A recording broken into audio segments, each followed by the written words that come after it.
Politics without the soap opera, with unfiltered constitutional conservative truth. The Conservative Review with Daniel Horowitz. And welcome back, fellow American patriots and forgotten taxpayers, to the one and only Conservative Review podcast here at our Northern Command Center on this last day of January, Friday, last day of a very busy week.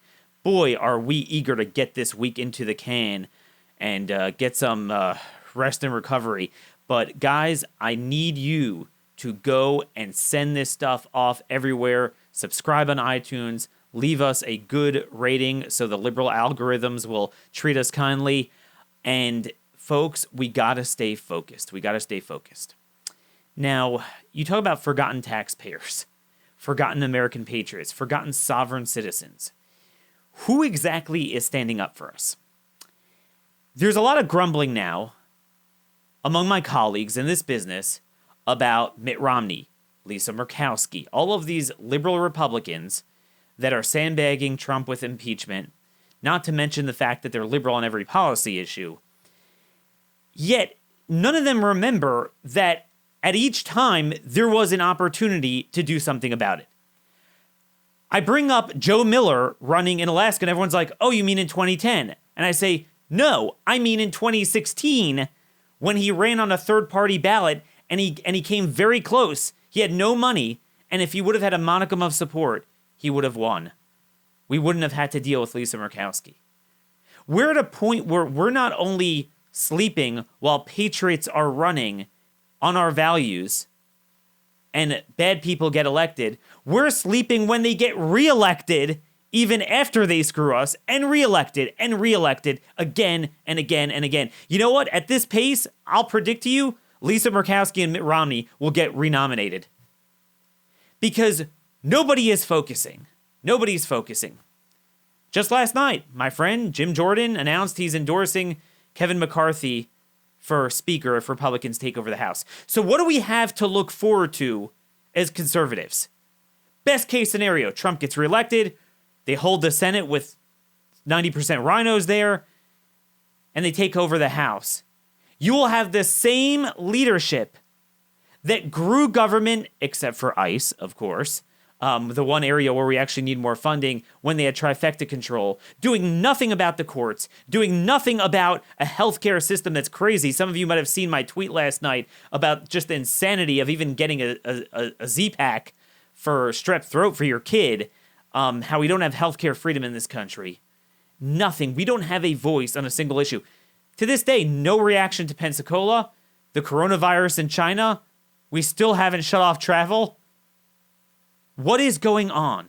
Impeachment's going to be over soon. It's going to be over.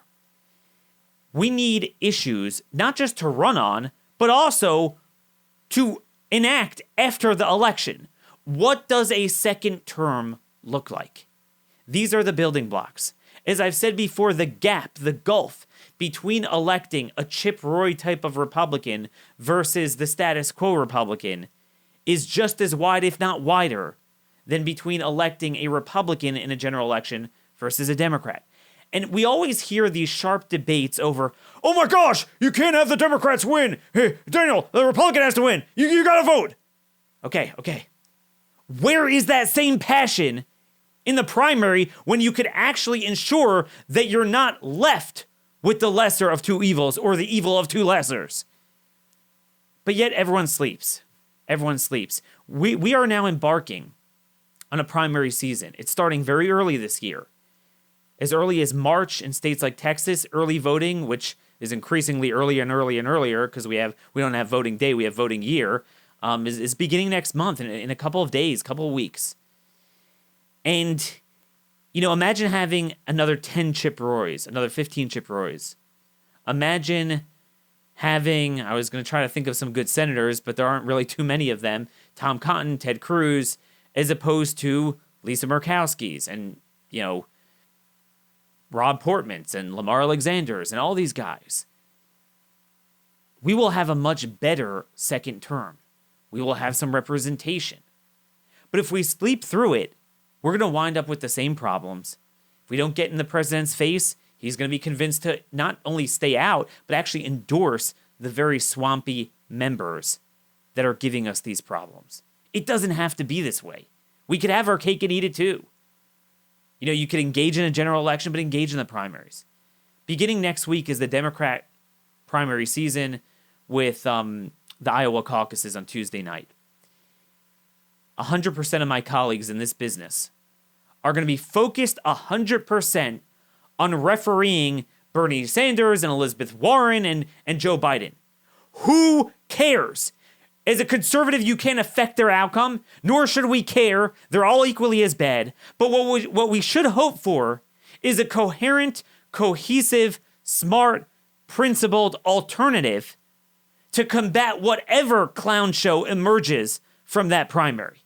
So shouldn't we as conservatives that have conservative megaphones and can influence Republican primary voters focus on Republican primaries?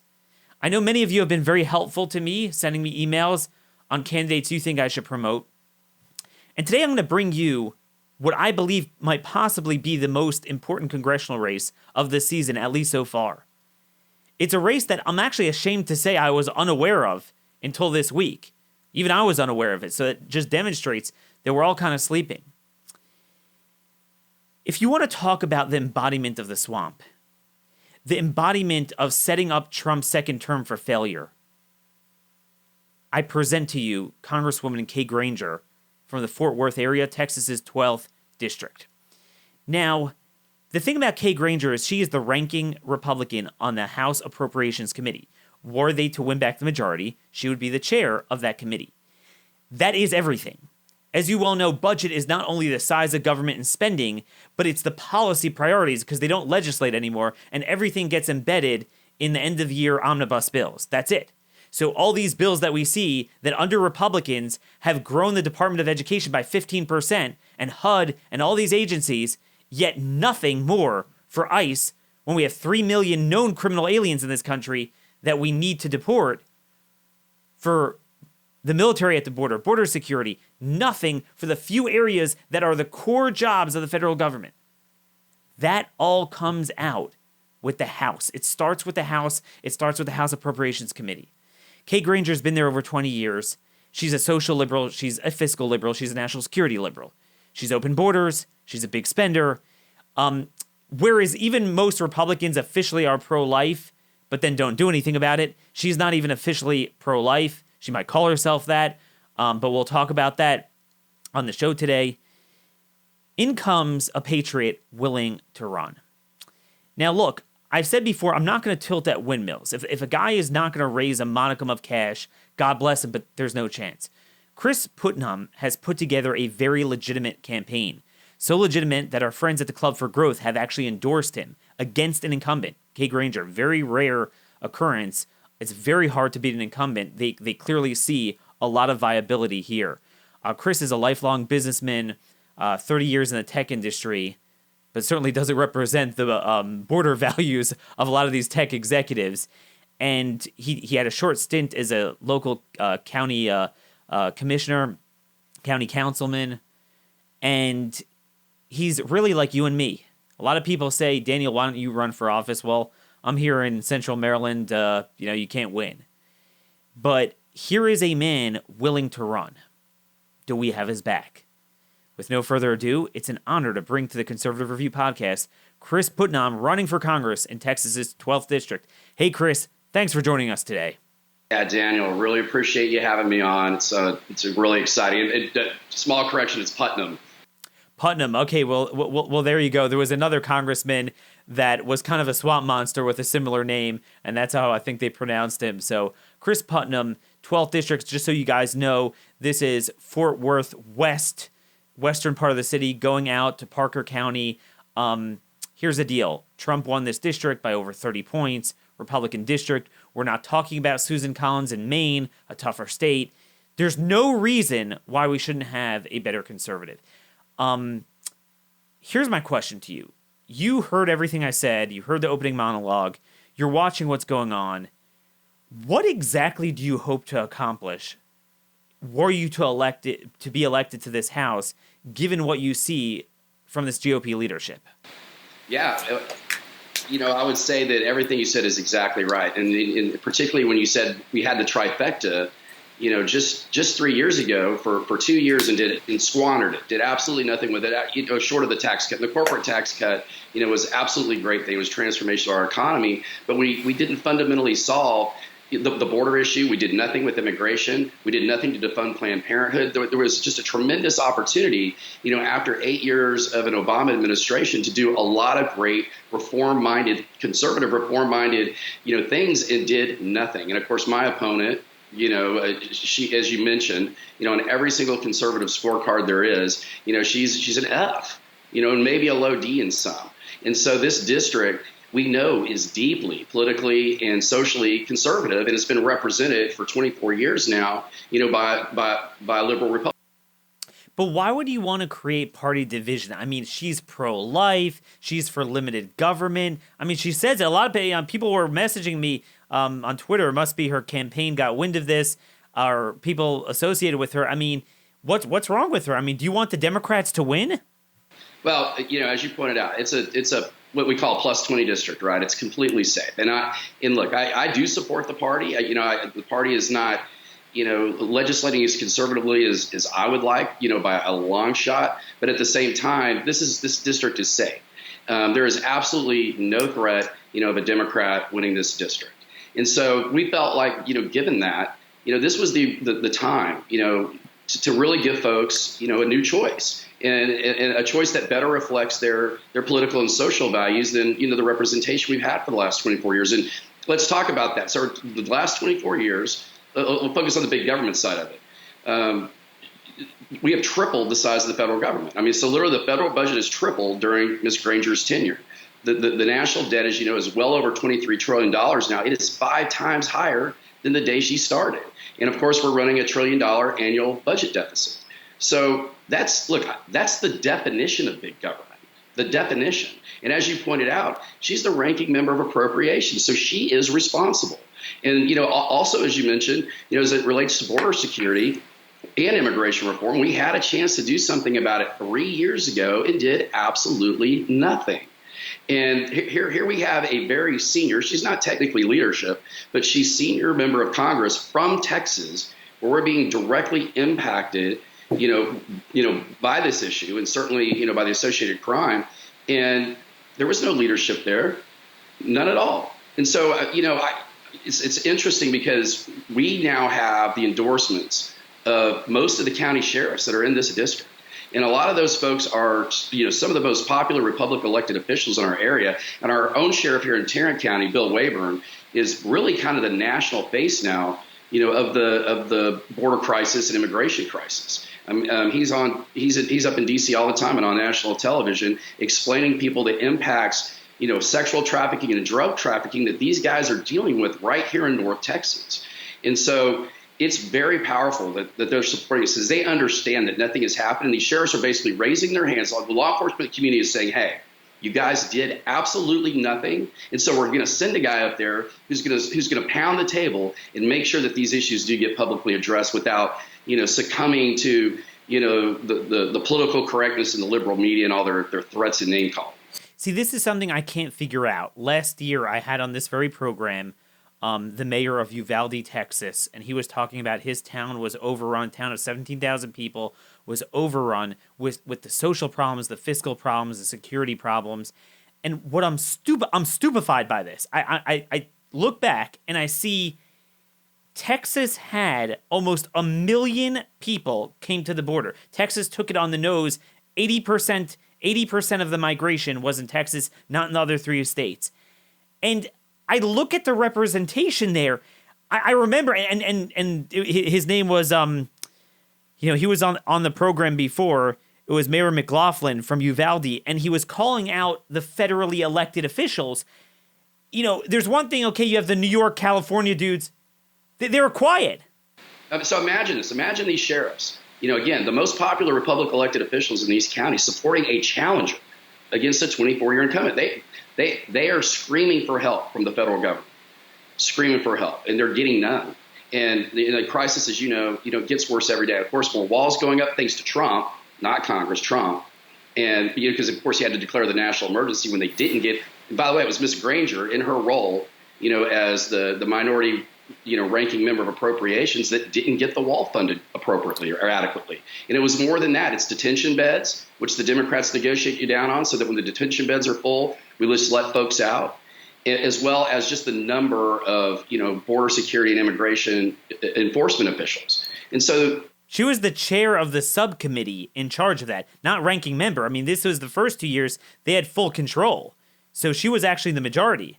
Well, and at the time, I want to be fair, she was not the ranking member of appropriations 3 years ago. But again, she still had a tremendous opportunity. Subcommittee. Yeah, she was on the subcommittee.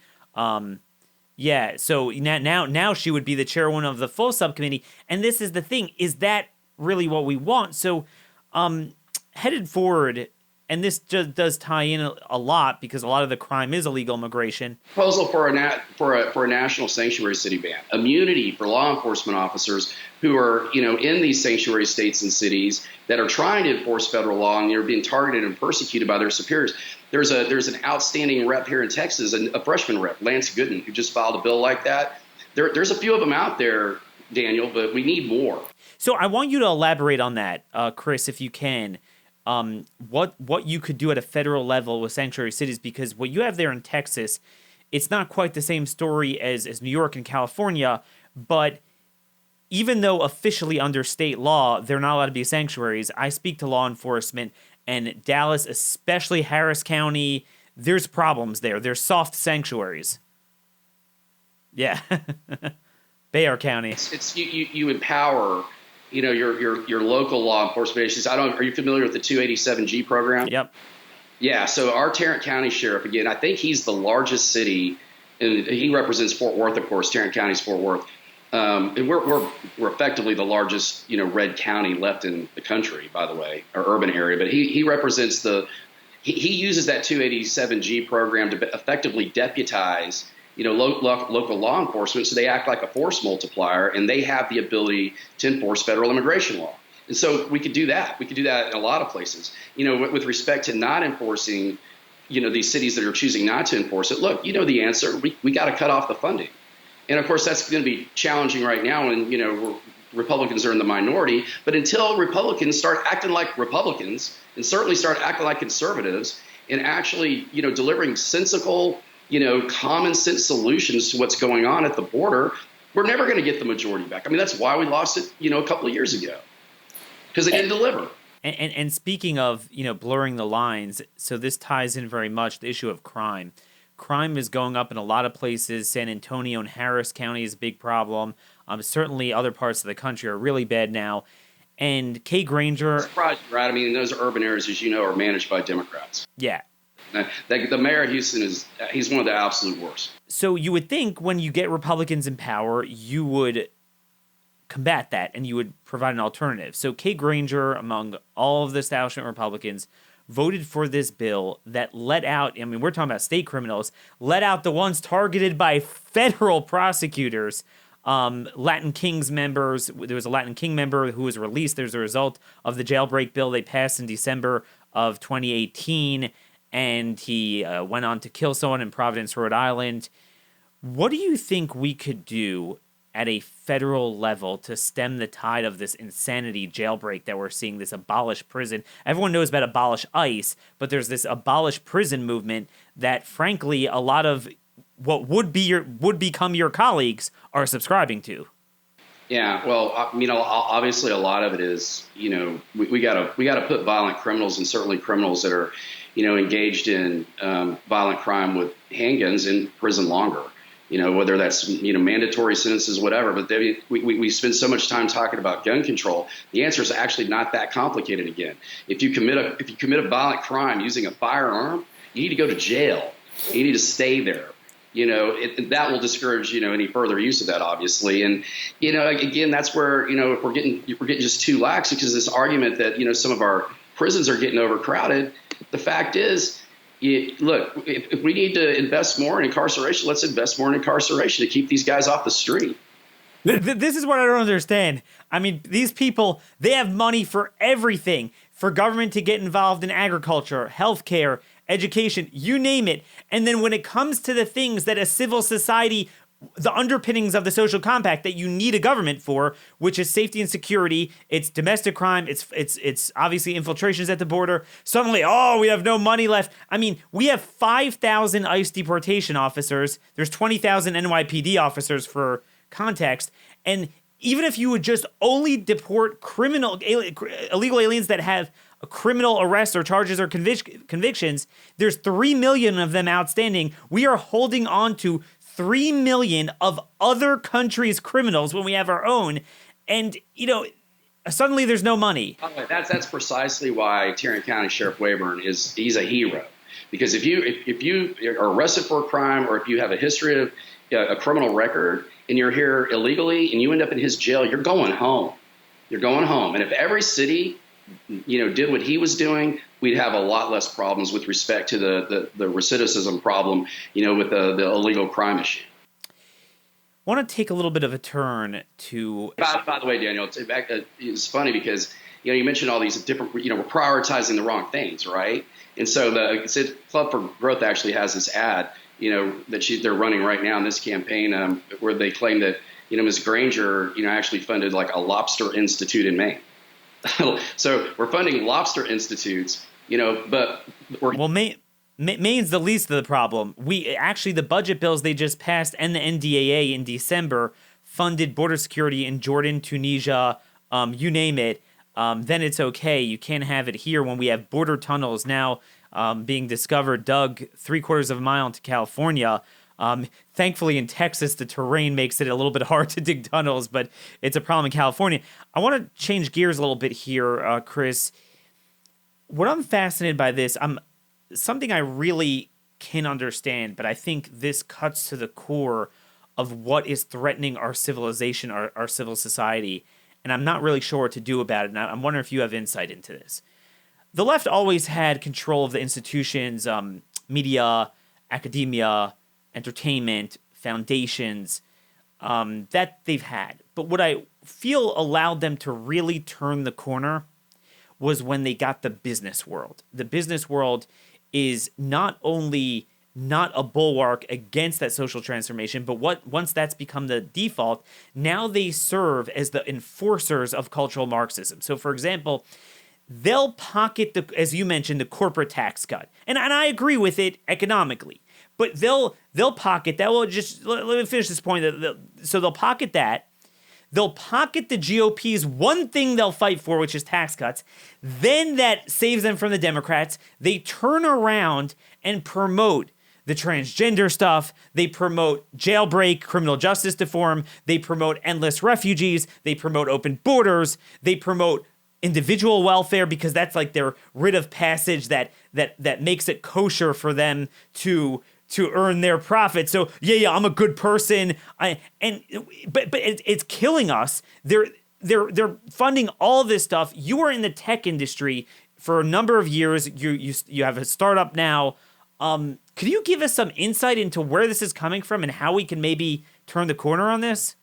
Yeah, well, no, look, you're absolutely right. And certainly, the big tech companies, the Silicon Valley giants are, they're engaged in full-scale political activism, right? And your point is very fair. I am not one that believes that we should completely eliminate the H-1 program because I have been in the tech industry. I think we should absolutely radically reduce what we're doing there. It should be confined to just very niche skill sets that are, more difficult to find. H-1B, they're run-of-the-mill programmers. There's nothing. India has monopolized it. So if you get someone from France or another country that's really high skilled, they're boxed out. That's right. And well, by the way, one of the reasons that, and this is not exactly the same use case, but one of the reasons that folks have historically not wanted to challenge, Ms. Granger is because we have a huge defense contractor business in this area. And look, I'm as strong on national defense as anybody. We build the F-35 here, right? But she's turned around and outsourced some of the functions, of those businesses to places like Turkey and Detroit. And so it's like, what are we doing? These are jobs that we can have right here in North Texas. And of course, we have one of the healthier economies in the country. And the other thing that you said, is absolutely true as well. Business owners do have a responsibility here. In Texas, of course, what we hear is that, we don't have enough, people to do these, lower income jobs or these lower paying jobs. But what nobody ever talks about is the cost, to be managing, millions, of illegal folks here in the country, or certainly in the state of Texas. The cost in public education alone is in the billions. I mean, most school districts around here, we had a teacher just recently in the Fort Worth Independent School District that just retweet or replied to a Trump tweet, Mr. President, save us. My school is completely overrun with illegals and we're losing control, of our culture here. And she got fired by the school district. Fired. Now, I believe this teacher's going to end up really wealthy because, it was just a flat out stone cold, like no justification for that and a clear violation of her First Amendment rights. And of course, if an educator said something, contrary to Trump, they'd be celebrated, of course. So a lot of it is we have to get more vocal, right? We need leadership and we need representation that's willing to fight, that's willing to be vocal, that's willing not to, succumb to, these bogus liberal media narratives. And back to as it relates to businesses, they have a responsibility too. They have a responsibility, and their responsibility is to ensure that, that we are maintaining a level playing field. And look, I always say this: once we do get the border secure and we eliminate the incentives that cause people to migrate here illegally in the first place, which is what nobody ever talks about, free education and healthcare as an example, then maybe we can have a conversation about whether things like, guest worker permits are acceptable, right? There may be a role for some things like that, even paths to earn citizenship for some people. But there's no point in even having the discussion until we actually get, because it's all gonna wind up with that same result. We know where it's headed. It's the same thing I say with crime.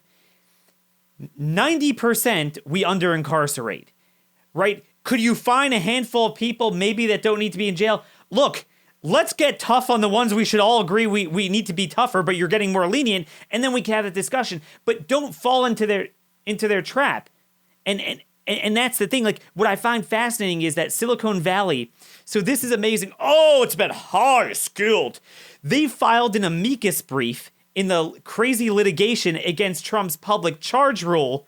Suddenly, like, no, I want them on welfare. Well, wait, I thought you were for high skilled. But it's this one big, giant, ideological, log-rolling gravy train of open borders where they all kind of back each other. I'm looking on my phone here. I'm trying to find an article I wrote. You mentioned education, and I'll dig this up later. But roughly, it's something like 30% of all Texas school children in the public school system are ELL, emerging language learners. Can't verify that stuff. I wouldn't be surprised. And you can't have see, this is the problem. America, this is what bothers me about the corporations. America is not a spreadsheet, okay? And I think this is what's bothering a lot of people, that has fueled the Trump movement, that has fueled everything, that it's almost like, because of technology, despite the dumpster fire of our country and the culture and the debt and everything, you're able to earn a good living and be happy, and executives can live in a good neighborhood, and they just don't give a darn about the language, the culture, the balkanization. You can't have that. Like, you can't have 60 right now. Well, let's be clear. So this is, it's honestly, a lot of these folks that you're talking about, maybe not on the Silicon Valley side, but in other businesses, and certainly businesses in Texas, these are Republicans. And so there's the cultural aspect, absolutely. And we see it here every day. Just the other day, a high school football team around here literally running across the field with a Mexican flag, public school. Yeah. By the way, I want to make this clear. So half of my family's Hispanic. I got sure. laws that and a Tejano niece, first generation from Chihuahua, Mexico. And so you have to reject this notion that, wanting to actually protect American culture, protect English as our language, and insisting on legitimate border security, conflates in any way with racism. And not enough people are willing to do that because they're scared. They're scared of the name calling. They're scared of labeling. And look, if it's not true, why should you care? Right? And the two things are completely separate. And nobody stands up to them and challenges them on it because nobody wants to be called a racist. So that's a thing. It's the name calling, and I want to transition into the next leg of the stool. We have stuff that, I mean, I'm younger than you, and I it shocks the consciousness how we've devolved to a point so quickly where it's settled science that human beings could change the weather, but Y and X chromosomes are not. And yet, the left is succeeding in embedding this agenda in all 4,000 counties in America. And yet Republicans, even at a committee level, they have done nothing to respond to Obergefell, which has codified this stuff. They have responded nothing on defunding Planned Parenthood. You have now, I mean, you're a businessman, you're not a doctor, but you know enough that if someone comes over to a doctor and says, you know what, I'm a trans beast and I want to like walk around without arms, could you chop off my arm and amputate my arm? I don't think you're allowed to do that. I mean, it's a violation of the Hippocratic Oath, but, so certainly to cut off the other thing, which is systemically a lot more devastating than that, it would be a no-brainer. I mean, government criminalizes and regulates every aspect of healthcare, but we have that. You had the case in Texas where... Yeah, actually, we had it right here in Fort Worth, Texas. Okay, so yeah, I mean, what could you do about that? For a controversial case where, the Fort Worth Independent School District, wanted to, allow transgender bathrooms, and that's what they're doing. And so a lot of folks in the community were very, very, very upset with it and just, opposing, this notion that we would allow, folks in each other's restrooms became highly controversial for some reason. And it's, I don't even know what to say. I mean, to me, these things aren't even logical at this point. It's not about, it has nothing to do with prejudice. It has to do with protecting our kids, and certainly protecting our school-age children. But I mean, the reality is it might be absurd, but they're winning and they're embedding it. And whenever we have nobody stands up and pushes back. No one pushes back. I mean, they don't want the public scrutiny. They don't want the media scrutiny. They don't want they don't want protests in front of their house. They don't want their phone blowing up. These people are, as you know, they're intolerant and they're angry and they're militant to a large extent. And that's what you risk. That's what I'm risking right now. But you know why I'm risking it? Because I know that this congressional district is deeply politically and socially conservative, and our current representation is not. And it's time to get people that, like, as you pointed out, because there's a small handful, of course, in D.C. today, but it's time to get more people up in D.C. that will stand up and fight and not fear them. And I don't fear them. So here's the 800-pound gorilla in the room. And this audience really rarely hears from anyone other than Chip Roy, who's willing to talk about it. And I'm sure you know Chip, farther south, different part of Texas, but same values. And the problem is, nothing we're talking about matters until there's one issue that is settled, and that's the judiciary. We have 3 branches of government and then 50 state governments. And the judiciary was supposed to be the weakest branch of government. I say on the show all the time, Edward Bates, who was the Abraham Lincoln's attorney general, he wrote in a letter, and I think beautifully explaining, it is the special function of the judiciary to hear and determine cases, not to establish principles nor settle questions so as to conclude any person, but the parties and previous to the cases adjudged. And he goes on to explain that obviously a court, it's IBM v. Microsoft, Smith v. Jones. You don't take a case that you give straw man standing to backdoor decide a national political question, and somehow that's binding over the other 2 branches of government. Yet, everything you would want to accomplish, let's say we were finally, all right, we're done with sanctuary cities. We're done with stealing America's birthright, where people could sneak into the country, unilaterally assert jurisdiction, and say, ha, ha, ha, my kid's an automatic citizen. Right. A man's a man, a woman's a woman, all this stuff. The circuit courts come in and, like, a man's a woman, an alien's a citizen, and Republicans are like, oh, there's nothing we can do, it's a law of the land. It's just, would you promise this audience that if they support you, you will push legislation properly defining and really just reiterating the scope of judicial power, Article 3, Section 2, that Congress has full ability to accept and regulate the jurisdiction of the federal courts. Yeah, absolutely. Of course. I'm a constitutionalist like you. We've got to get back to allowing Congress to do their job and pass these. Like, look, if this, as you know, like one of probably the finest achievement of the Trump administration to date has been how he's transforming the federal judiciary. We got to stay at it. And then the role of an individual rep, is precisely what you said. You submit as much, you put the legislation on their doorstep, and you keep doing it, and you keep doing it, and you keep doing it. And we chip away. I mean, that's the way it's going to have to work, unfortunately, until we have fully transformed the judiciary. But we've made the president has made a lot of progress on that front. And I think that actually does create, a lot more future opportunities to get some of those things accomplished, provided, we start electing real conservatives that will stand up and actually fight for the things that their constituents believe in, stop all this nonsense, stop playing their game. And then guess what? Republican voters will probably come back, and you might actually win the House of Representatives back. Indeed, and I actually do something that's Republican with it rather than just passing Democrat budget bills and Democrat priorities. I want to get this one in, Daniel, because you mentioned it earlier, but, so the abortion issue, right? Like, it's another example. Like, let me explain. I call it career politician 101, right? So Ms. Granger, of course, has been on national television.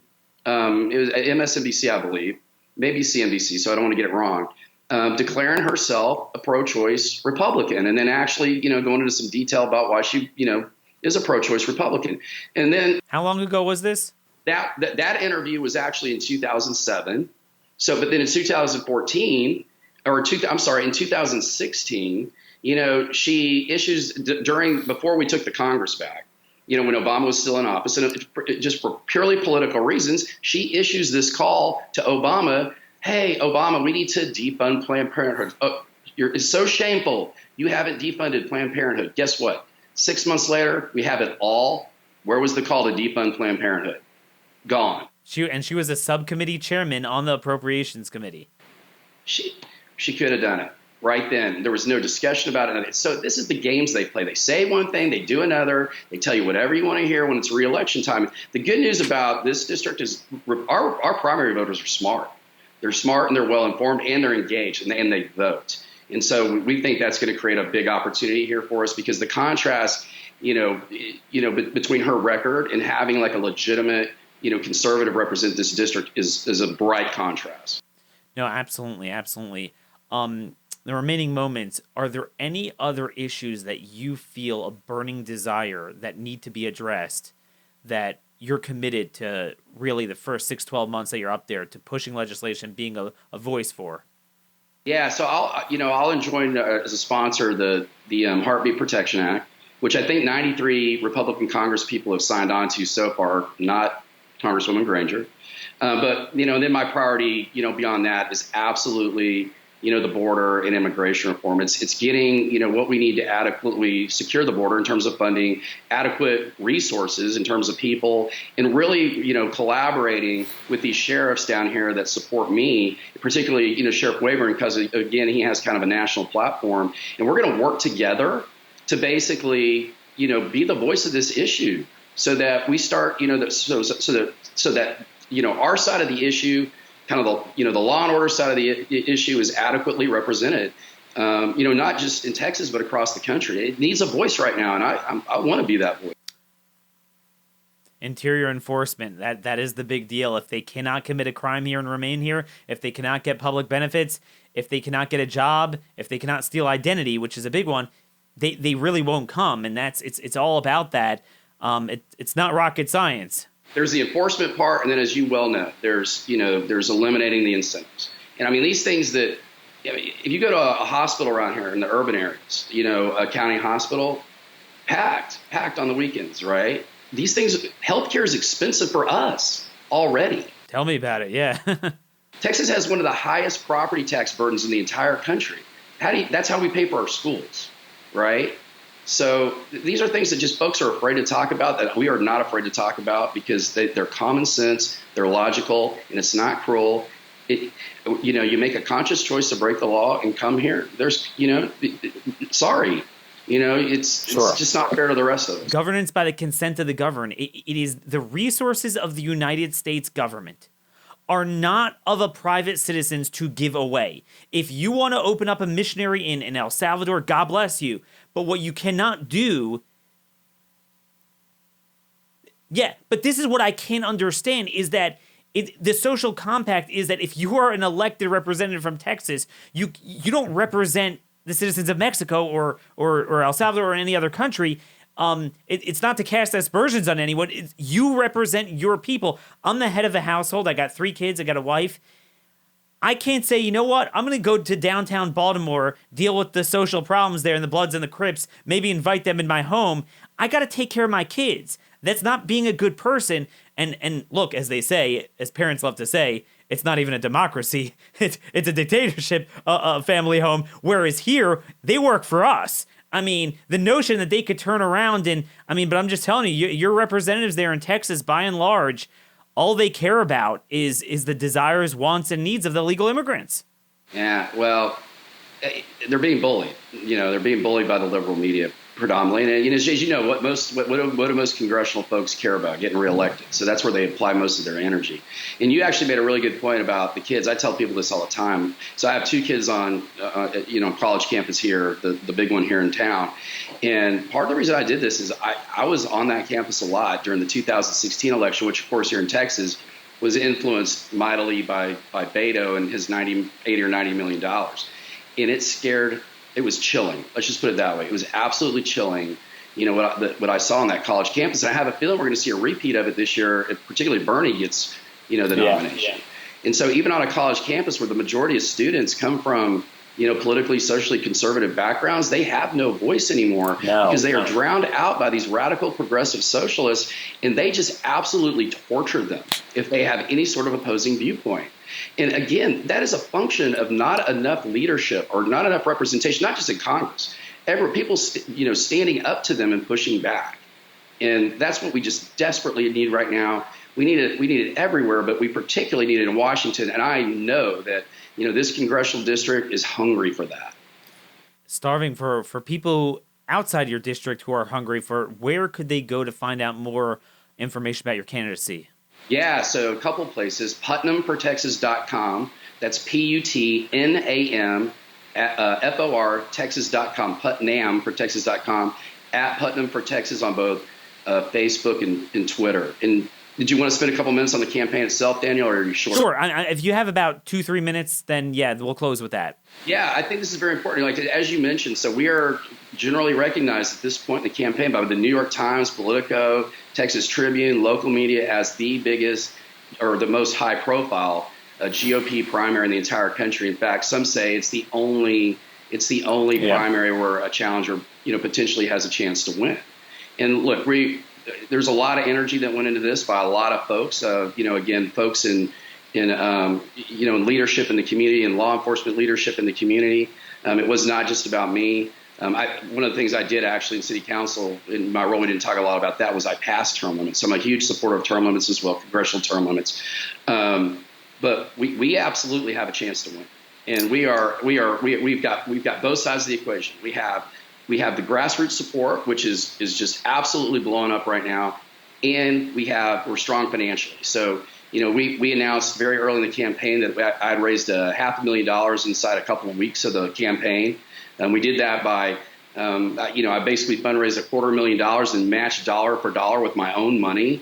So, I'm good $250,000 into this of my own money right now, and then of course, we got the commitment from Club for Growth. Which happened late last week, and this is public. They came out with $1 million plus ad buy right out of the gate. So I believe that by the time this campaign is over, there's a good, there's going to be a significant amount of money put into this race. But what I will say is, like, on the campaign side, where, as challengers are at incredible disadvantage because outside of good folks like Club for Growth, and by the way, first challenge race that they've supported in 4 years. So that's important. They believe that this race is the one that has the ability to fundamentally transform the culture in Washington, more so than any other. And so, we are well financed, but the campaign side, we're at a tremendous disadvantage because, of course, we have to rely on individual contributions where, incumbents get a bunch of PAC and lobbyist money. So, what I would ask your viewers is check us out if you like us, please. Small amounts of money, big amounts, but we could use some help on that front. And I think what you'll find is this is a big one, and it's a big one for the conservative movement. And I'll tell you, in Texas, the conservative movement is excited. I mean, we have the support of everybody. So like all guns are being pointed right here, in this district in Fort Worth, Texas. There you have it, folks. Stay focused. Chris, look, thanks so much for coming on.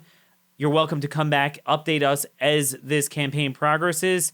Texas's 12th district. The primary is coming up very soon, early March. This is our big chance. Alrighty. Our early voting February 18th. And by the way, if you're in this area, we'd love to have your volunteer support as well. Perfect. Well, you heard it. You know where to go. If you have any questions for Chris, let me know. I could email him and talk about it on the show.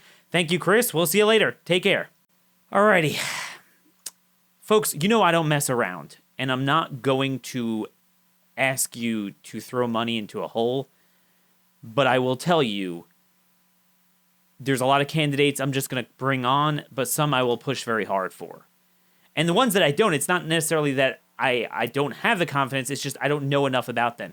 But a guy willing to challenge an incumbent, it's very different than an open seat. This is really, this is the only opportunity I see, and he is right, he's not bluffing there. He did put in his own money. He does have a very substantial campaign for a challenger, so he really does have an even chance, maybe more, of winning this. The Club for Growth is supporting him. So folks, you always ask me, what could I do? What could I do? This is the message we need to send. Knock off a committee chair and a guy that will actually be with Chip and some of our friends. This is your time. This is your chance. Usually when you get guys that are righteous, they don't have a campaign. They have $20,000. There's just nothing you can do to put them over the finish line anyway. That is not the case here. It might be the only race where this is true, but let's take what we can get. Let's achieve what is achievable for now. We're out of time. It's been a great week. Folks, again, send this to everywhere everyone you know. Subscribe on iTunes. Leave us a good review so we could really get picked up by the algorithms. Spread the message far and wide. Stay focused, stay knowledgeable, stay empowered. God bless, and have a terrific weekend.